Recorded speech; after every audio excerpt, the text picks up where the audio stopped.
আসসালামু আলাইকুম। কর্ণফুলী এজে চৌধুরী কলেজের অনলাইন শ্রেণী কার্যক্রমে স্নাতক দ্বিতীয় বর্ষের ছাত্রছাত্রীদেরকে স্বাগতম জানাচ্ছি। আমি নাজনীন সুলতানা, প্রভাষক অর্থনীতি বিভাগ, কর্ণফুলী এজে চৌধুরী কলেজ।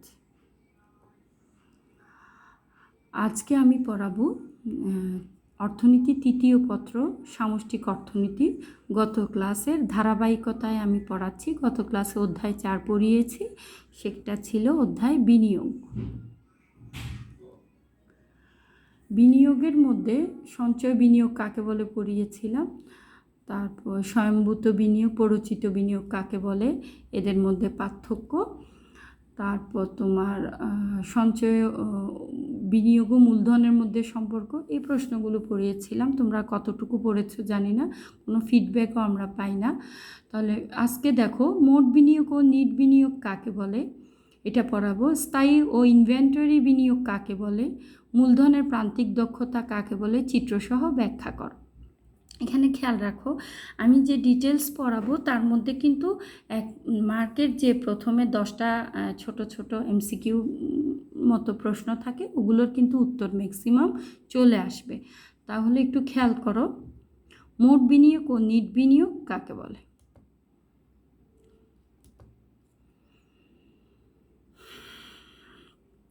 দেখো, মোট বিনিয়োগ, দেখো কোনো একটি অর্থনীতি নির্দিষ্ট সময়ে মূলধন সামগ্রী সংগ্রহ করার জন্য যে পরিমাণ অর্থ ব্যয় করে তাকে মোট বিনিয়োগ বলে।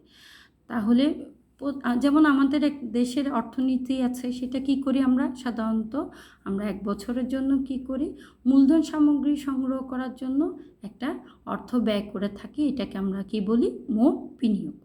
মোট বিনিয়োগ মূলধন মজুদের মোট বৃদ্ধি নির্দেশ করে, অর্থাৎ মোট বিনিয়োগ করে তুমি যে মূলধনটা আছে তার মজুদেরটা বৃদ্ধি করবে, এতে নিট ও প্রতিস্থাপন বিনিয়োগ বিদ্যমান থাকে। এখন মূলধন নিট বিনিয়োগ কি, আবার প্রতিস্থাপন বিনিয়োগ কি, অর্থাৎ মোট বিনিয়োগ নিট এবং প্রতিস্থাপন বিনিয়োগের সমষ্টি। এখন নিট বিনিয়োগ কি, দেখো মূলধন মজুদের সাথে নতুন সংযোজন, যে মূলধন সংযোজিত হয় তাকে নিট বিনিয়োগ বলে। যে বর্তমান মূলধন মজুদের সাথে আবার পরবর্তী বছরে যে নতুন মূলধন সংযোজন হয় তাকে আমরা কি বলবো, নিট বিনিয়োগ বা নেট ইনভেস্টমেন্ট। আর মোট বিনিয়োগকে বলবো কি, গ্রস ইনভেস্টমেন্ট। ঠিক আছে, মোট বিনিয়োগকে বলবো গ্রস ইনভেস্টমেন্ট, আর নিট বিনিয়োগকে বলবো নেট ইনভেস্টমেন্ট। আর প্রতিস্থাপন বিনিয়োগকে কি বলবো, তোমার রিপ্লেসমেন্ট ইনভেস্টমেন্ট। ঠিক আছে, তাহলে দেখো এই প্রতিস্থাপন বিনিয়োগটা কাকে বলে। অনেক সময় কি হয়, পুরাতন যন্ত্রপাতি মেরামত বা অকেজো যন্ত্রপাতি কি হয়, নষ্ট হয়ে যায় যন্ত্রপাতি, সেটা প্রতিস্থাপনের জন্য একটা ব্যয় হয়, তাকে আমরা কি বলবো, রিপ্লেসমেন্ট ইনভেস্টমেন্ট বা প্রতিস্থাপন বিনিয়োগ। এখানে নিচে আমি একটি সূত্রের মাধ্যমে বিষয়টি বোঝানোর চেষ্টা করেছি, যে gross investment equal to net investment plus replacement investment. আবার নিট বিনিয়োগটাকে আরেকটু ভালো করে পড়াই, কারণ কি, নিট বিনিয়োগ এবং মোট বিনিয়োগের মধ্যে একটি পার্থক্য, এরকম একটি প্রশ্ন আছে যা সাধারণত ওই 4 মার্কের প্রশ্নগুলোর মধ্যে এসে থাকে, যে নিট বিনিয়োগ কাকে বলে, বিদ্যমান মূলধন মজুদের সাথে নতুন সংযোজনকে, যে মূলধন সংযোজন হয় তাকে নিট বিনিয়োগ বলে। ঠিক আছে, নেট ইনভেস্টমেন্ট, সেটাকে সংক্ষেপে কি দিয়ে আমরা ইন্ডিকেট করি, সেটাকে আমরা এই যে তোমার আইএন দিয়ে ইন্ডিকেট করে থাকি। দেখো এই যে আইএন দিয়ে ইন্ডিকেট করে থাকি।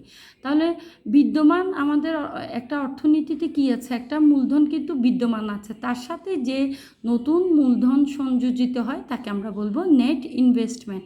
সেটা কিভাবে আসবে, সেটা মোট ইনভেস্টমেন্ট থেকে, গ্রস ইনভেস্টমেন্ট থেকে তোমার রিপ্লেসমেন্ট ইনভেস্টমেন্টটা যদি বাদ দেই তাহলে আমি কি পাবো, নিট বিনিয়োগ পাবো। উদাহরণ ধরো আমার মোট ইনভেস্টমেন্ট হচ্ছে ধরো 25,000 টাকা, প্রতিস্থাপন বিনিয়োগ হচ্ছে ধরো আমার 15,000 টাকা। তাহলে আমি মোট বিনিয়োগ 25 থেকে 15,000 বাদ গেলে যে 10,000 থাকে সেটা আমার হচ্ছে নেট ইনভেস্টমেন্ট বা নিট বিনিয়োগ। এখন মোট ও নিট বিনিয়োগের মধ্যে পার্থক্য তোমরা এই সংজ্ঞার মাধ্যমে বুঝতে পারবে, ইকুয়েশনও দিলাম। এই দুইটা তোমরা কি করবে, মোট ও নিট বিনিয়োগের পার্থক্যটা শিখে নিবে। এখন আসো স্থির ও ইনভেন্টরি বিনিয়োগটা কাকে বলে। স্থির ও ইনভেন্টরি বিনিয়োগ, আর একটা বিনিয়োগ আছে কি স্থির বিনিয়োগ, সেটা কি দেখো,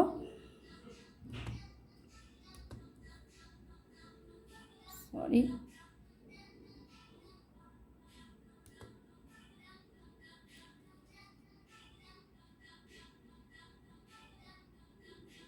আচ্ছা, স্থির ও ইনভেন্টরি বিনিয়োগটা আমি এখানে লিখিনি, এমনি আমি তোমাদেরকে মুখে বলি। স্থির বিনিয়োগ হচ্ছে তোমার যে তুমি স্থায়ী মূলধন সামগ্রী বাড়ানোর জন্য, স্থায়ী মূলধন সামগ্রীটা মজুদ বৃদ্ধি করার জন্য অথবা স্থায়ী মূলধন সামগ্রী সংগ্রহ করার জন্য তুমি যে ব্যয় করবা তাকে তুমি বলবা স্থির বিনিয়োগ বা ফিক্সড ইনভেস্টমেন্ট।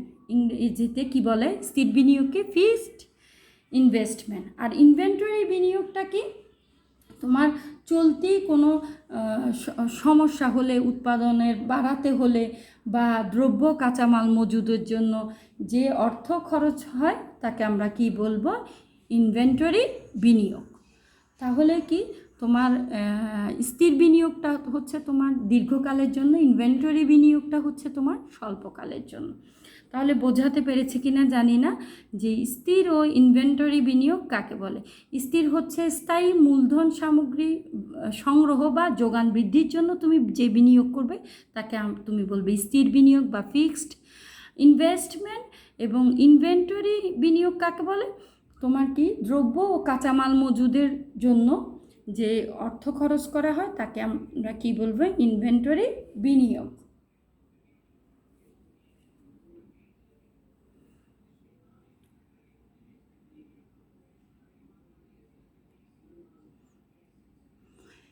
এরপর দেখো, এই অধ্যায়ের একটি গুরুত্বপূর্ণ টপিক হচ্ছে তোমার মূলধনের প্রান্তিক দক্ষতা বা মার্জিনাল ইফিসিয়েন্সি অফ ক্যাপিটাল। সেটা কি, অতিরিক্ত এক একক মূলধন ব্যবহারে, ঠিক আছে, মূলধন ব্যবহারে ব্যয়ের উপর যে সর্বোচ্চ প্রত্যাশিত আয় পাওয়া যায় তাকে মূলধনের প্রান্তিক দক্ষতা বলে। অর্থনীতিবিদ J M Keynes marginal efficiency of capital ধারণাটি ব্যবহার করেন। কি বলছে তাহলে, অতিরিক্ত যে তুমি এক একক মূলধনের পরিমাণ ব্যবহার বৃদ্ধি করবে তার ব্যয়ের উপর সর্বোচ্চ একটি আয় তুমি প্রত্যাশা করবে, সে প্রত্যাশিত আয়কে কি বলবে, ওই এককের মূলধনের প্রান্তিক দক্ষতা। এই ধারণাটি প্রথম কে ব্যবহার করেন, যে জেম কেইন্স। তার মতে, কেইন্সের মতে মূলধনের প্রান্তিক দক্ষতা এমন একটি বাট্টার হার যার মাধ্যমে মূলধন সম্পদের ভবিষ্যৎ প্রত্যাশিত আয় বাট্টা করলে তা এর যোগান মূল্যের সমান হয়। অর্থাৎ মূলধন দ্রব্যটি যোগান দিতে তোমার যে একটি দাম ধরবে তার সেটা কার সমান হবে, যে তার ভবিষ্যৎ প্রত্যাশিত আয়কে বাট্টা করলে তার সমান হবে। তাহলে মূলধন সম্পদের যোগান মূল্য সমান সম্পদের ভবিষ্যৎ প্রত্যাশিত আয়ের বাট্টাকৃত মূল্য। অর্থাৎ তুমি মূলধন সম্পদের যে যোগান মূলধন ধরবে তা সেটা কার সমান হবে, ওই সম্পদের ভবিষ্যৎ যে প্রত্যাশিত আয় আছে তার বাট্টাকৃত মূল্যের সমান হবে। বিষয়টি আমি সূত্রের মাধ্যমে দেখাচ্ছি। দেখো,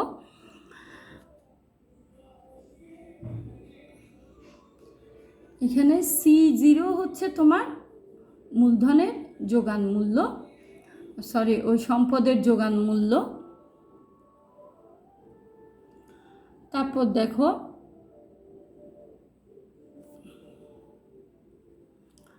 প্রথমে হচ্ছে R1 divided by 1 plus R1 হচ্ছে প্রথম বছরের প্রত্যাশিত আয়কে কি করতে হবে, একের সাথে তার আর, এখানে আর হচ্ছে MEC বা বাট্টার হার। হ্যাঁ, তারপর R2 মানে দ্বিতীয় বছরে তার প্রত্যাশিত আয়, তাকে কি দ্বারা ভাগ করতে হবে? 1+R এমএসির বাট্টার হারকে আবার কি করতে হবে? বর্গ করতে হবে। এভাবে তৃতীয় বছর যদি আসে তাহলে আসবে R3 1+R হোল কিউব। এভাবে ডট ডট গিয়ে RN + 1+R whole n divided by 1+R whole n, অর্থাৎ nতম সময়ে তার এই যে 1-এর সাথে বাট্টার হারকে যোগ করে n, ওই যে তোমার ইয়েটা করতে হবে, ব্র্যাকেটের উপরে কি দিতে হবে? n সংখ্যক সময় দিতে হবে। তাহলে দেখো এখানে এমইসি হচ্ছে, আর স্মল আর হচ্ছে এমইসি বা বাট্টার হার, তারপর সিও হচ্ছে মূলধনের যোগান মূল্য, R1 R2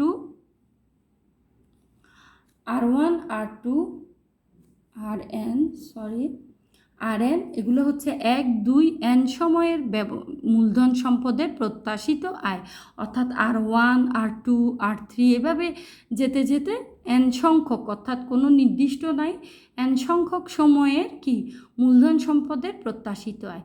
এমইসি অনুসারে প্রকল্প বিনিয়োগ সিদ্ধান্ত গ্রহণের জন্য সুদের হারের সাথে তুলনা করা হয়। তাহলে তুমি যে একটা প্রকল্প সিদ্ধান্ত কিভাবে নিবে?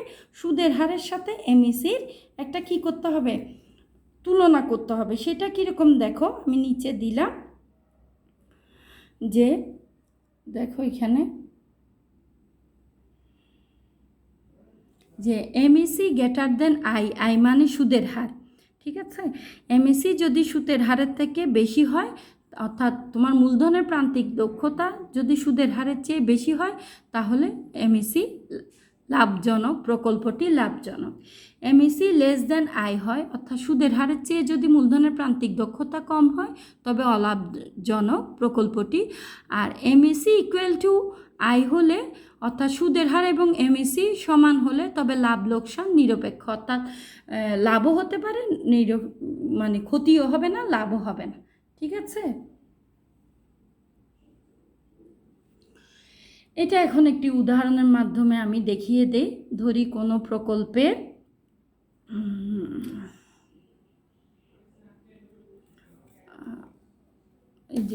কোনো প্রকল্পের মূলধনের যোগান দাম 1500 টাকা, প্রত্যাশিত আয় 2000 টাকা, মেয়াদ 1 বছর, সুদের হার 10%, তাহলে মূলধনের প্রান্তিক দক্ষতা কত? প্রকল্পটি লাভজনক কিনা? তাহলে প্রকল্পের মূলধনের যোগান দাম দেওয়া আছে 1500, প্রত্যাশিত আয় আছে 2000 টাকা, ঠিক আছে? মেয়াদ 1 বছর, তাহলে সুদের হার 10%, তাহলে বাট্টাকৃত এমইসি কত হবে? দেখো সি ইজ ইকুয়াল টু, সূত্রটা যেহেতু 1 বছর, তাহলে আমার অন্য টার্মগুলো লাগছে না, মানে এইটা হবে সম্ভবত, মানে এটা যেটা হয় সূত্রে যে C equal to R1 1+R whole 1, এখন বর্গ করতে গিয়ে 1 করা মানে একই থাকবে, ঠিক আছে? এই জন্য 1টা আর এখানে লিখতে হয় না। তাহলে যোগান মূল্য 1500 ইকুয়াল টু ওই যে তোমার প্রত্যাশিত আয় কত? 2000 টাকা, তারপর 1+R, যেহেতু 1 সেহেতু এটা এখানে ব্র্যাকেট দিয়ে তোমার পাওয়ারটা আর দিতে হবে না। তাহলে দেখো আমরা আড়াআড়ি গুণ করি, 1500 × 1+R ইকুয়াল টু 2000, এটা গুণ করলাম, 1500 × 1+R এটা ব্র্যাকেটে রেখে দিলাম, এই যে ইন্টু আর ইকুয়াল টু 2000। তারপর দেখো 1+R 2000কে 1500 দিয়ে ভাগ করে কত আসলো? 1.33, ঠিক আছে? এখন আর সমান কি হবে? তাহলে 1.33 থেকে এটা এখানে প্লাস আছে, ওপাশে গিয়ে কি হয়ে যাবে? মাইনাস। তাহলে 1.33 থেকে -1 বাদ গেলে কি থাকলো? 0.33 ইকুয়াল টু 0.33। তাহলে এটাকে যখন তুমি শতকরায় প্রকাশ করবে, এটা কত? এমইসি কত হয়ে যাবে? 33%। এখন সুদের হার আছে তোমার 10%, এমইসি পেলাম 33%, তাহলে এটা কি হবে? এমইসি গ্রেটার দেন আই, সুদের হারের চেয়ে কে বেশি? মার্জিনাল এফিসিয়েন্সি অফ ক্যাপিটাল বেশি, দেন দ্য প্রজেক্ট ইজ প্রফিটেবল, অর্থাৎ কি হবে? এই প্রকল্পটি তোমার জন্য লাভজনক হবে। এখন আসো চিত্রের মাধ্যমে বিষয়টি বুঝিয়ে দেই। দেখো দেখো চিত্রে কি আছে, লম্ব অক্ষে আমি কি করলাম, মূলধনের প্রান্তিক দক্ষতা পরিমাপ করলাম, আর ভূমি অক্ষে মূলধন নিয়োগ পরিমাপ করলাম। তাহলে দেখো তোমার মূলধনের পরিমাণ যখন নিয়োগের পরিমাণ যখন এক, তখন তার প্রান্তিক দক্ষতা, মূলধনের প্রান্তিক দক্ষতা 10%।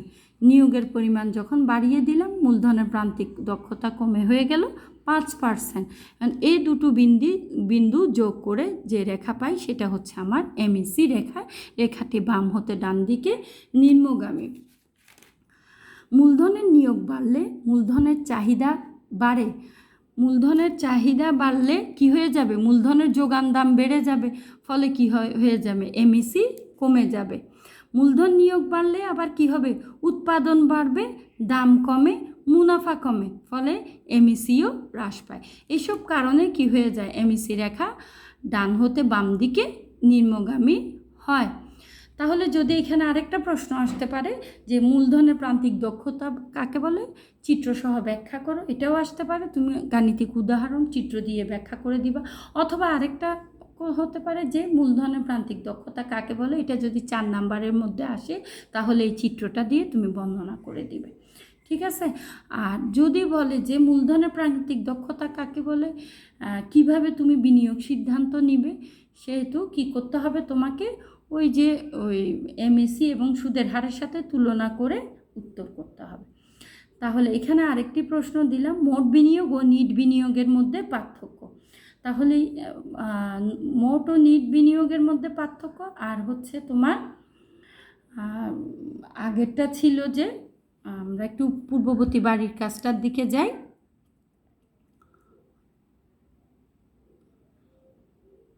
যে স্থির ও ইনভেন্টরি বিনিয়োগ কাকে বলে, এই দুটা প্রশ্ন তোমরা নিজে বাসায় বাড়ির কাজ হিসেবে গ্রহণ করবে। আজকে এই পর্যন্ত। সবাইকে ধন্যবাদ জানিয়ে আমি আমার ক্লাস শেষ করছি। তোমরা কমেন্টে আমার ক্লাস বুঝতে পেরেছো কিনা একটু জানাবে।